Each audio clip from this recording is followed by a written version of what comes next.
बिस्मिल्लाहिर्रहमानिर्रहीम। अस्सलामु अलैकुम वरहमतुल्लाहि वबरकातुहू। प्यारे बच्चों, CBSE NCERT की उर्दू किताब अपनी ज़बान क्लास 7 का लेसन 1 जिसका नाम है मेरा वतन। आज हम इस नज़म को पढ़ेंगे। बच्चों, इस नज़म को शफीउद्दीन नैयर ने लिखा है। ओके, इस नज़म में उन्होंने वतन से मोहब्बत, दोस्ती के जज्बे को उभारने की, वतन की खूबियों को बयान करते हुए कोशिश की है। तो चलिए अब हम आज इस नज़म को पढ़ते हैं।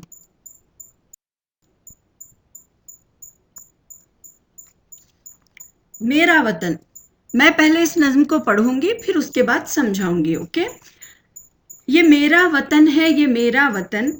वो चिड़िया, वो तोता, वो मैना, वो मोर, वो कोयल, वो बुलबुल, वो कुमरी चकोर, वो झीलों की लहरें, वो दरिया का जोर, वो झरनों का गिरना, वो पानी का शोर, वो सरसब्ज इसके पहाड़ और बन। ये मेरा वतन है, ये मेरा वतन। वो गल्ले, वो मेवे, वो तरकारियाँ, वो खुशरंग फूलों की गुलकारियाँ, वो सरसब्ज बागों की फुलवारियाँ, वो सैराब और खुशनुमा क्यारियाँ, ज़मीनें, वो जरखेज दिलकश चमन।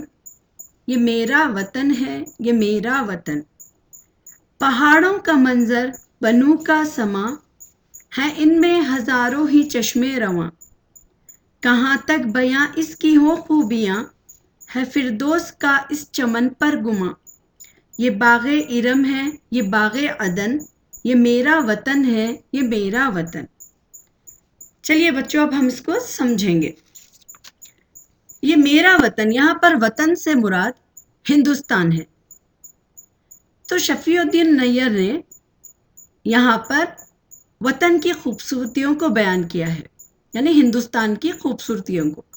वो चिड़िया, वो तोता, वो मैना, वो मोर, वो कोयल, वो बुलबुल, वो कुमरी चकोर। तो हिंदुस्तान में क्या है, बहुत सारे, बहुत किस्म के परिंदे हैं। उनमें से कुछ उन्होंने यहाँ पर बयान किए हैं, जैसे चिड़िया, वो तोता है और मैना है और मोर है, कोयल है, यहाँ पर आप तस्वीर में देख सकते हैं, बुलबुल है, यहाँ पर बुलबुल की भी तस्वीर दिखाई गई है, बुलबुल और खुमरी चकोर। ये खुमरी जो है ना बच्चों, ये खुमरी एक फाख्ते के किस्म का परिंदा है। ओके, फाख्ते की तरह नजर आता है। और ये जो चकोर है, ये तीतर की किस्म का परिंदा है। इसे परिंदे का चांद का आशिक भी कहते हैं। इसे चांद का आशिक चकोर को क्यों कहते हैं? क्योंकि चकोर चांद को हासिल करने के लिए इतनी ऊपर तक उड़ान भरता है कि वो अपनी जान को गंवा बैठता है, इसीलिए इसे चांद का आशिक भी कहते हैं। वो झीलों की लहरें, वो दरिया का जोर। अब झील कहते हैं एक बड़ा चश्मा, ओके, जिसके चारों तरफ क्या है, बीच में पानी चश्मा होता है और चारों तरफ खुश्की यानी जमीन का हिस्सा होता है। और दरिया का जोर, वो झरनों का गिरना यानी वाटरफॉल्स, और पानी का शोर, और जो वो पानी जब गिरता है झरनों से तो उसकी जो खूबसूरत आवाज होती है वो बहुत प्यारी लगती है। वो सरसब्ज इसके पहाड़ और बन, यानी उसके जो ग्रीन और जो पहाड़ है और उसके जो बन है, बन कहते हैं जंगल को, तो उनके जो जंगल है हिंदुस्तान के, वो बहुत ही ज्यादा खूबसूरत मालूम होते हैं। ये मेरा वतन है, ये मेरा वतन। वो गल्ले, वो मेवे, वो तरकारियां। वो गल्ले क्या है? गल्ले कहते हैं अनाज को, ओके, अनाज। और मेवे कहते हैं खुश्क फल को, यानी जैसे ड्राई फ्रूट्स है, और बादाम, काजू, किशमिश, ये जो अखरोट वगैरह होते हैं, ये ड्राई फ्रूट्स, ये सारे मेवे कहलाते हैं। वो तरकारियां, तरकारियां कहते हैं सब्जियों को, वेजिटेबल्स। वो खुश रंग फूलों की गुलकारियां, यानी जो हिंदुस्तान में क्या है, अनाज है और मेवे हैं और तरकारियां हैं, और साथ ही साथ क्या है, फूलों के ऊपर, मतलब इतने डिफरेंट टाइप, मतलब इतने अलग अलग मुख्तलिफ किस्म की फूल है वहां पर कि वो फूल के ऊपर जो बने बूटे हैं वो भी बहुत प्यारे मालूम होते हैं। वो सरसब्ज बागों की फुलवारियां, यानी बागों में क्या है, एकदम फूलों में, ग्रीन बागों में फूलों की वो फुलवारियां। वो सैराब और खुशनुमा क्यारियां, یعنی وہ تر و تازہ اور خوبصورت جو کیاریاں بنی ہوتی ہیں وہ بہت ہی خوبصورت ہیں۔ زمیں وہ زرخیز دلکش چمن، یعنی وہاں کی زمین بھی کیسی ہے، جس میں زرخیز کہتے ہیں جس زمین میں پیداوار بہت زیادہ ہوتی ہے، یعنی فصل بہت زیادہ ہوتی ہے۔ تو ہندوستان کی جو زمین ہے اس میں بہت زیادہ فصل اگتی ہے، تو اسی لیے اسے زرخیز زمین بھی کہتے ہیں۔ یہ میرا وطن ہے، یہ میرا وطن۔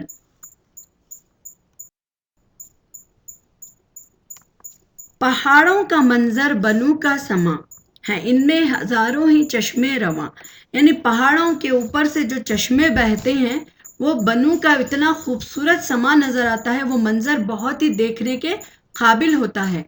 کہاں تک بیاں اس کی ہوں خوبیاں، ہے فردوس کا اس چمن پر گما۔ یہاں پر شاعر کہتے ہیں کہ اتنی ساری خوبیاں ہیں کہ فردوس کو بھی یعنی جنت کو بھی گمان ہونے لگتا ہے اس کی خوبصورتی پر کہ شاید وہ اس سے زیادہ خوبصورت ہے۔ تو یہاں پر یہ شاعر کا خیال ہے۔ یہ باغ ارم ہے، یہ باغ عدن۔ باغ ارم کہتے ہیں جنت کا باغ، اور باغ عدن کہتے ہیں جنت کا وہ باغ جس میں آدم علیہ السلام کو رکھا گیا تھا۔ تو یہ جو ہندوستان ہے اس کی اتنی ساری خوبصورتی ہے کہ وہ جنت کا باغ اور جنت جس طرح آدم علیہ السلام کو رکھا گیا تھا اس باغ کی طرح ہے۔ شاعر کا یہ کہنا ہے، یہ میرا وطن ہے، یہ میرا وطن۔ تو بچوں آپ کو یہ نظم سمجھ میں آ گئی ہوگی۔ تو ہندوستان میں یہی نہیں اور بھی بہت ساری چیزیں ہیں، اور ہندوستان کو سونے کی چڑیا بھی کہا جاتا تھا۔ اوکے، تو یہ ہندوستان بہت خوبصورت ہے۔ تو آپ کو یہ نظم سمجھ میں آئی ہوگی، ہم چلیں گے پھر آگے۔ یہاں پر الفاظ معنی دیے گئے ہیں۔ پہلا لفظ ہے قمری۔ قمری فاختے کی قسم کا ایک پرندہ، اس کی آواز نہایت گونجدار ہوتی ہے، یعنی جب پکارتا ہے تو اس کی آواز گونج کر آتی ہے۔ چکور کہتے ہیں تیتر کی قسم کا ایک پرندہ، اسے چاند کا عاشق بھی کہتے ہیں۔ جیسے کہ میں نے آپ کو کہا کہ یہ اڑان بھرنے میں اتنا زیادہ اڑان بھر لیتا ہے وہ چاند کو حاصل کرنے کے لیے کہ آخر وہ مر ہی جاتا ہے۔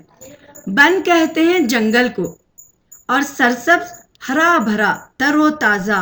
اوکے، غلے کہتے ہیں اناج کو، اور میوے کہتے ہیں خشک پھل، بادام، اخروٹ اور کشمش وغیرہ۔ اوکے،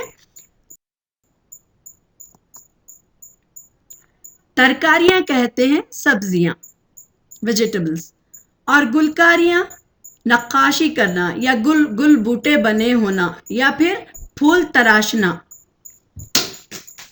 سیراب کہتے ہیں پانی سے بھرا ہوا تر و تازہ۔ اوکے، زرخیز جس زمین میں پیداوار زیادہ ہوتی ہے۔ چشمہ کہتے ہیں زمین سے ابلتا ہوا پانی یا سوتا۔ رواں کہتے ہیں بہتا ہوا۔ فردوس جنت، بہشت، اور گما کہتے ہیں شک، شبہ، وہم۔ اوکے، 3 میننگ ہے یہاں پر۔ ایک ہے گما، گما کا مطلب ہے شک کرنا، شبہ کرنا یا پھر وہم کرنا۔ دلکش دل پسند، دل کو لبھانے والا۔ باغ ارم جنت کا باغ۔ باغ عدن جنت کا وہ باغ جس میں آدم علیہ السلام کو رکھا گیا تھا۔ تو یہ الفاظ معنی ہیں، آپ کو سمجھ میں آئے ہوں گے بچوں۔ چلیے ہم سوالات کی طرف بڑھتے ہیں۔ سوال نمبر 1 ہے، شاعر نے نظم میں کن کن پرندوں کا ذکر کیا ہے؟ تو جواب ہے، شاعر نے نظم میں چڑیا، طوطا، مینا، مور، قمری، چکور کا ذکر کیا ہے۔ سوال نمبر 2 ہے، دلکش چمن کس کو کہا گیا ہے؟ جواب ہے، دلکش چمن ہمارے وطن ہندوستان کو کہا گیا ہے۔ سوال نمبر 3 ہے فردوس کا اس چمن پر گما، اس مصرے سے کیا مراد ہے؟ اس مصرے سے شاعر کی یہ مراد ہے کہ ہمارا وطن اتنا خوبصورت اور اس کے نظارے اتنے دلکش ہیں، گویا کہ جنت کو بھی اس کی خوبصورتی پر گما ہو رہا ہے۔ सवाल नंबर 4 है, इस नज़म में हमारे वतन की क्या क्या खूबियां बयान की गई हैं? जवाब है, इस नज़म में हमारे वतन की बहुत सारी खूबियां बयान की गई हैं, जैसे चिड़िया, बहुत खूबसूरत पहाड़, वन, गल्ले, मेवे, तरकारियाँ, फल, खुशरंग फूलों की फुलवारियाँ और ज़रख़ेज़ ज़मीन वगैरह। सवाल नंबर 5 है, इस नज़म के शायर का नाम क्या है? जवाब है, इस नज़म के शायर का नाम शफ़ीउद्दीन नैयर है। सवाल नंबर 6 है, शायर इस नज़म में क्या पैगाम देना चाहता है? जवाब है, शायर इस नज़म में अपने वतन से मोहब्बत का पैगाम देना चाहता है।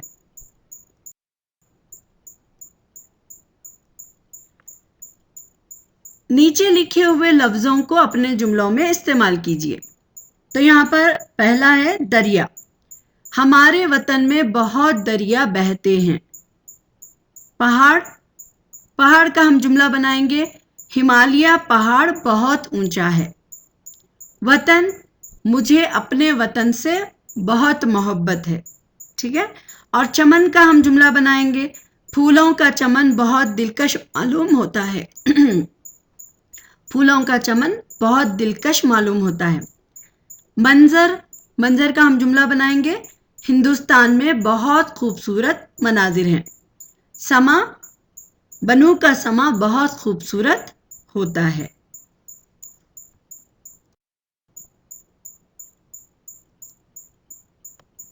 अब यहाँ पर सवाल है, इमला दुरुस्त कीजिए। तो यहाँ पर क्या है, इमला दुरुस्त कीजिए मतलब वर्ड्स यहाँ पर गलत दिए गए हैं, आप उन अल्फाज को सही लिखना है। अब यहाँ पर देखिए आप, तरकारियाँ दिया हुआ है, यानी तरकारियाँ। ठीक है, यहाँ पर तरकारियों में काफ दिया गया है, तो ये तरकारियाँ नहीं है बल्कि ये तरकारियाँ हैं। ओके, तो यहाँ पर काफ की जगह आएगा काफ। और नीचे नंबर दूसरा है बागों। ठीक है, ये बागों नहीं है, ये है बागों। तो यहाँ पर गैन की, गाफ की जगह पर गैन आएगा। ओके, तो ये हो जाएगा बागों। फिर यहाँ दिया गया है मंजर, यानी मीम नून ज़ाद रे, तो यहाँ पर ज़ाद नहीं आएगा, यहाँ पर ज़ोय आएगा, तोय ज़ोय। ओके, तो यहाँ पर है मंजर, मीम नून ज़ोय रे, मंजर। और दूसरा वर्ड है वतन, वाव ते नून, तो ये वतन नहीं है, ते से वतन नहीं आता, वतन है ये, वाव तोय नून, वतन। ओके, फिर यहाँ पर देखिए सरसब्ज, तो यहाँ पर सरसब्ज नहीं है, ये सरसब्ज है। यहाँ सौद, सौद दिया गया है, आप इसको लिखेंगे सीन, सर, उसके बाद सब्ज, सब्ज सेम है, सिर्फ सौद चेंज करके आपको सीन लगाना है।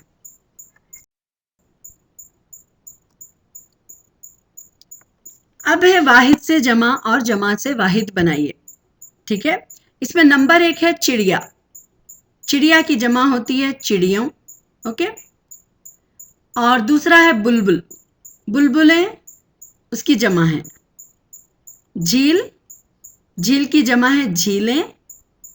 दरिया, दरिया की जमा है दरियाओं। और यहाँ पर जमा दिया गया है, आपको लिखना है वाहिद।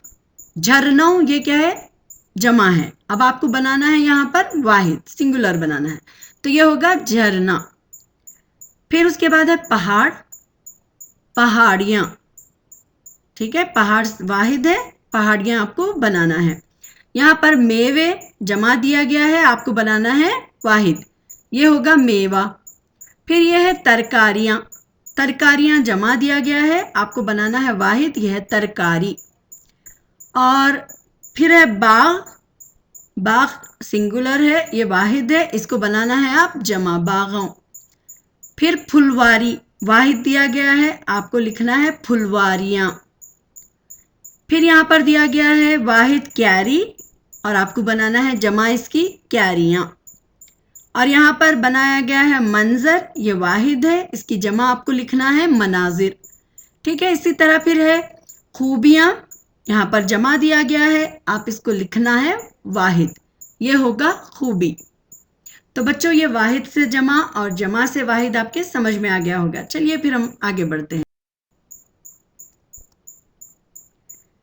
मिसरों को सही तरतीब से लिखकर शेर मुकम्मल कीजिए।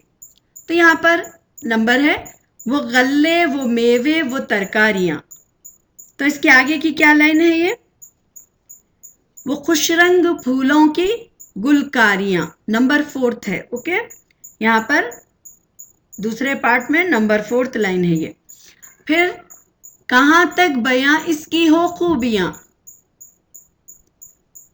है फिरदौस का इस चमन पर गुमा, वो सरसब्ज बागों की फुलवारियाँ। तो उसके बाद वाली लाइन आएगा वो सैराब और खुशनुमा क्यारियाँ। फिर नंबर 4 है वो झीलों की लहरें वो दरिया का जोर। तो वहां पर अब आगे की लाइन होगी वो झरनों का गिरना वो पानी का शोर।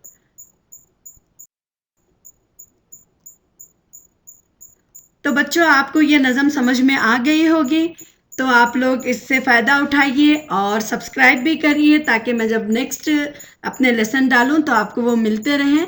और साथ ही साथ अपने फ्रेंड्स के साथ आप ये शेयर भी करिए और हम इंशाल्लाह नेक्स्ट क्लास में मिलेंगे। अस्सलामु अलैकुम वरहमतुल्लाहि वबरकातुहू।